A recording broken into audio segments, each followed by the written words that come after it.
Good afternoon, my friends.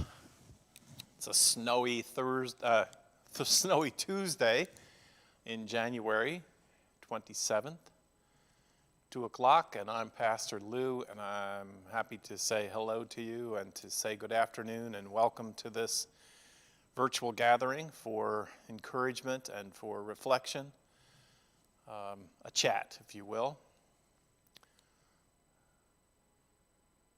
This is your chair here. If you haven't been here before, you're welcome to come and see this as your own. Be aware I'm not trying as a pastor just to speak into nothingness, but I'm aware of some regular friends who visit every day, some who come every evening, some who are part of this just from time to time and catch up from back episodes that are saved. But today, we're here again, another installment in the season of Epiphany. Some denominations, some divisions, if you will, of the Christian church say there's really no season of Epiphany. It's just Epiphany Sunday and the event of the Magi. I don't know. I like this declaration of a season where we seek insight with new energy. So how are you today? How are your epiphanies going? Are you collecting them? Are you storing them? Are you looking for insights, lights to come on, to shine, to light your way? Are you working to be an epiphany? That's always implied in there somewhere. As much as God gives us light, so we are light. It's a beautiful snow at this point. Sort of my favorite. Snow has come, it's made everything beautiful, and then it stopped after about an inch. I've become quite a snow sissy in a way. So I'm happy to be here with you. Some days I'm hurrying to get here on time, to be ready and to know perhaps what I'm going to talk about. Today I don't know why, maybe it's because of the snow, I was parked here and waiting for half an hour. Had a chance to do some reading and some meditation myself, thinking about how I am, how am I doing. I don't know, your world, like so many's world today, could be varied, could be very different. The pandemic and the race to get vaccines is a life-saving race. And the strength of this virus growing is it's a daunting thought. My prayer for us all is that we will all be able soon to get vaccinated, to get our guards up and to put up our defenses. Although I think we have adjusted fairly well to the changed conditions and the limitations this virus have brought us, I'm really looking forward to a chance to be back to having conversations in person. I don't want to lose anything of what we've added in this season. The increased closeness that I feel as a pastor, especially to some of you whose lives are always sort of sheltered and sequestered, sometimes because of age, sometimes because of chronic illness, or circumstances that have led you to have a much smaller sphere of circulation, and then here every day we meet. I celebrate that. I just celebrate that.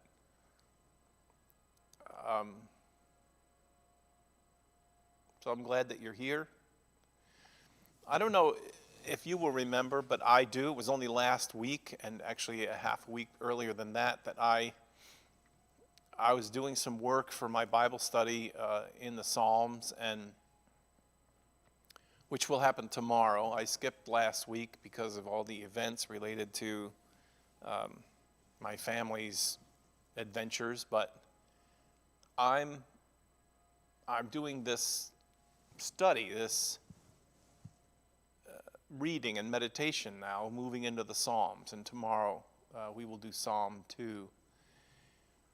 But 2 weeks ago, a great insight for me in all the reading of the Bible was this admonition to keep the law of God, to meditate on it day and night, to meditate on it. And in meditating on it, to keep it, to follow the law of God. And the whole idea of the law of God, just, I don't know, it's always been amorphous. It's always been so huge, the law of God. There's like 147 particular laws listed in Leviticus. Many of them outdated laws that we would never attempt to do, the sacrificial laws and all the kinds of ancient codes, the beginning of the codes that become the basis of some of our laws today, but not laws that we would follow. They're not relevant to today. But last week, an epiphany, a light came on that what the writers mean, what Moses means, what Joshua means on meditating on the law of God comes down to this: to be aware that the law of God shows that you are not an individual person to be living for yourself alone. You are to live with a higher enlightenment. You are to live with the enlightenment of the need of the other. And that is the law of God. Jesus summarized it and said, love your neighbor as yourself. I really thought Jesus was just trying to sneak in some enrichment to make the law of God sound better, but no, he really was saying this is what it is, what it always has been.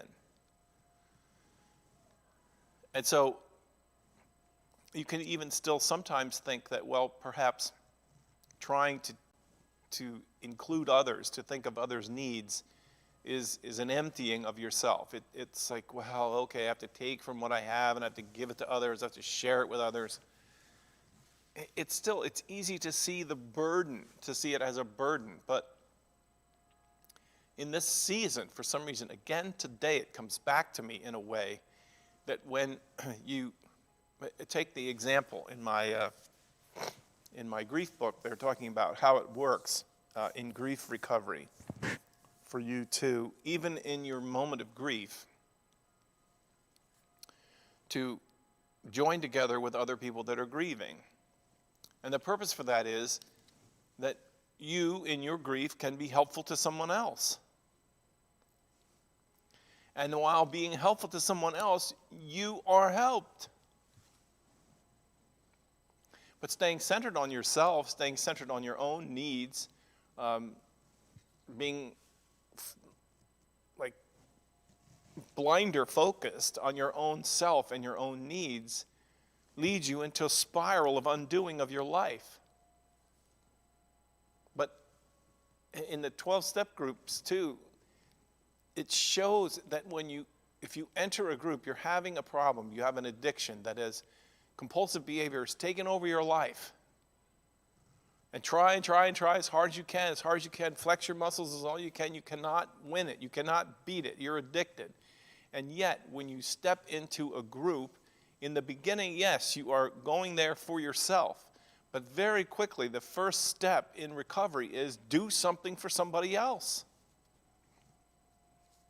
Once you join a 12-step recovery group, it's not quite the same since the arrival of the Keurig and instant coffee, but it used to require for a group of 20 people in a meeting, somebody would have to show up early and start one of those percolator pots, the aluminum pots that we all knew of. You knew you were in a church because there was a coffee pot, big 20-cup or 30-cup pot. And somebody had to show up early. It took a long time for that to percolate. And arriving in a group, the wise ones, the experienced ones in the group, you would say to them, what do I do? And the first thing they would say is, you show up next week and do the coffee.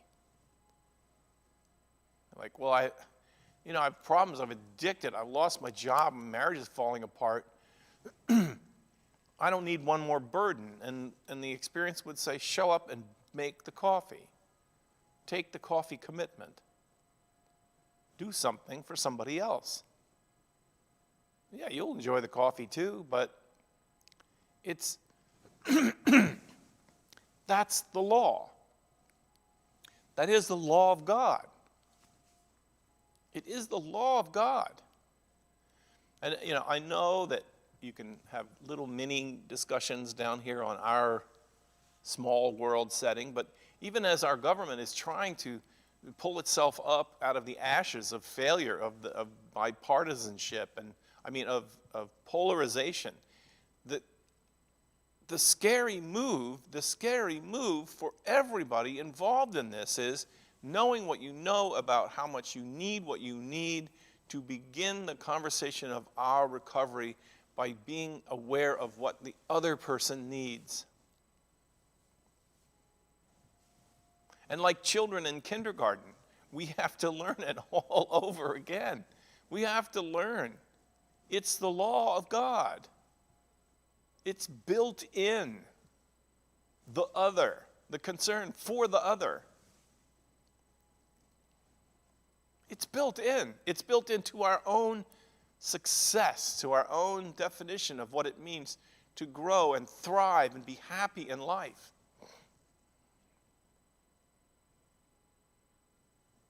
And the wind has not been blowing favorably on this issue. The wind has been that we will be better off to be concerned only with ourselves. Only with my needs. What about my insecurities? What about my future? I've had a turn over the years of trying to do church stewardship.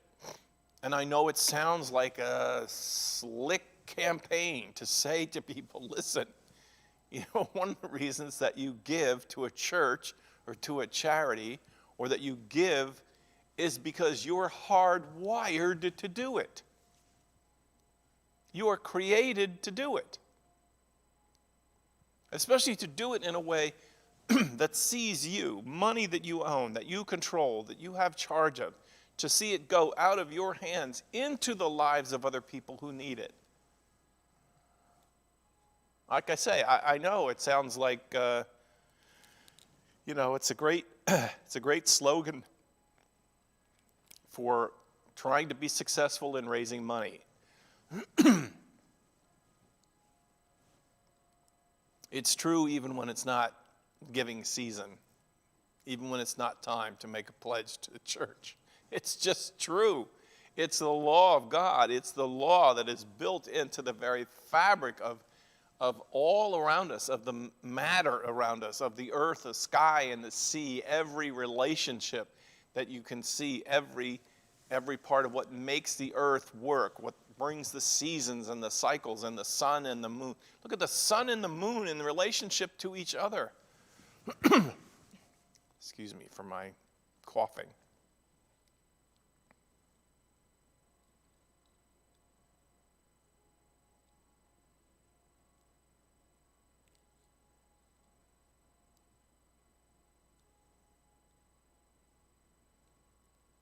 We get stuck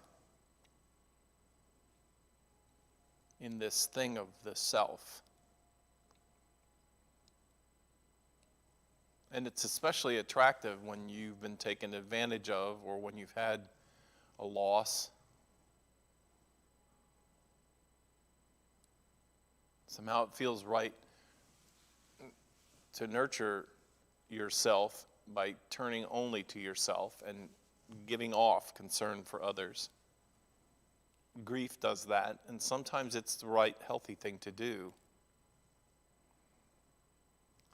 But the pathway back is always the same.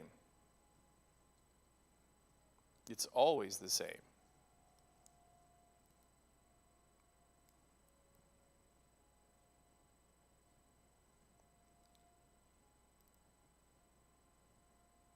When it's broken is when we use our energy and our life completely for the concentration on ourselves.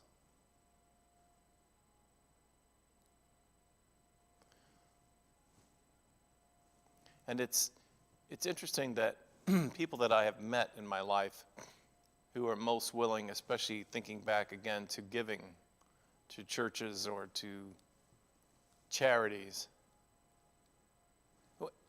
Here's the amazing thing. Studies show, there's a big introduction, right? Studies show that the most generous people are the ones who have the least in excess. They're the ones who carry around the least amount of surplus. And I've wondered all my life, like the most giving state, right? The most giving, give away to charity, to church, to relief, all of it. The most giving population is in Louisiana. Louisiana is the most give it away state in the Union. And it is the lowest per capita income in all the states. The quote, wealthy states, New York, California, New Jersey, they are among the smallest giving. And as I was thinking about this for this epiphany, I wonder if it's because when you have a lot, you do try more to fulfill your life with what you have as surplus. So you buy extra. You have an extra 2 houses, or you have the money. You have it so you can toy with the idea that you'll get some sort of a long-lasting happiness or satisfaction out of using it for yourself. You get to experiment with that. And when you don't have the money, you don't have those kinds of comforts. You have worries about where your food or your rent will come from tomorrow. And so you're looking for something that really will release a sense of the ointment of joy and happiness in your life. And so what do you choose? You choose giving it away. You choose giving from your scarce resources to someone else. Not just money, but maybe of your time, of your attention, of your love and your care and your concern. And what's released in your life is the law of God. The joy that comes, the excitement that comes.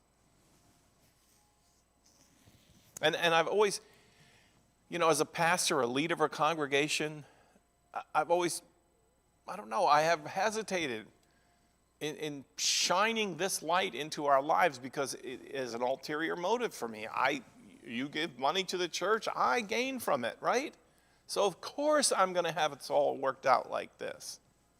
But the challenge is the same for me, to turn around and be a giver, to be able to give from my resources. Because I want the same ointment of joy. I want the same release of the law.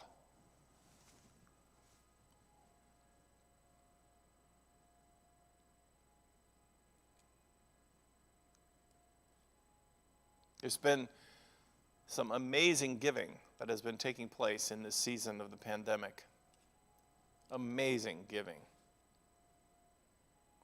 Our Super Bowl Sunday giving just blasts any record that we have ever had in terms of how much money we raised to buy soup for the soup kitchen and to give it to them to give away. And it's like the gift of the pandemic. It's terrible to say it, but what it does is the pandemic turns our eyes to the need. And then we also say, well, I'm fortunate enough, I don't have that kind of need right now. And then we release for ourselves the remedy, the vaccine, if you will, from the despair of life, when we release out of our hands, out of generosity, to someone else.